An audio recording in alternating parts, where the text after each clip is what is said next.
En se basant sur quelques études de cabinets de conseil ou d'associations et sur les feedbacks de certains de nos clients européens et américains, je peux dire que la dynamique du marché aujourd'hui repose essentiellement sur trois axes. Les marques sont fortement impactées par l'environnement géopolitique. Vous savez qu'on a passé l'épisode Covid, juste après il y a eu la guerre en Ukraine, il y a eu d'autres événements, l'élection de Trump et la guerre des tarifs. Aujourd'hui, clairement, les marques sont impactées par ça.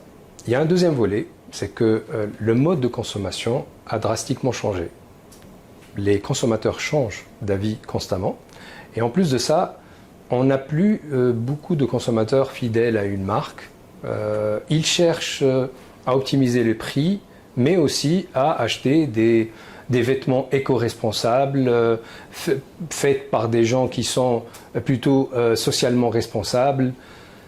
Et en plus, surtout en Europe, les marques font face à une nouvelle réglementation qui se met en place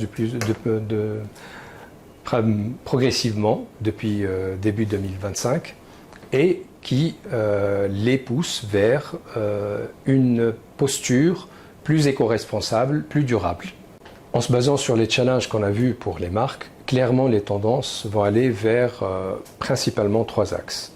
Le premier, c'est la durabilité, l'éco-responsabilité, la responsabilité sociale, d'une façon générale.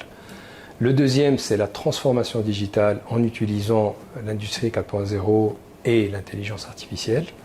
Et puis le troisième, c'est principalement la chaîne d'approvisionnement. Et là, en fait, les marques vont de plus en plus choisir leurs producteurs en faisant de ces producteurs des partenaires.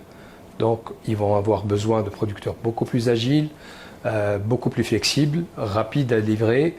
Et puis après aussi, des producteurs qui sont plus capables de rentrer dans leur chaîne de valeur.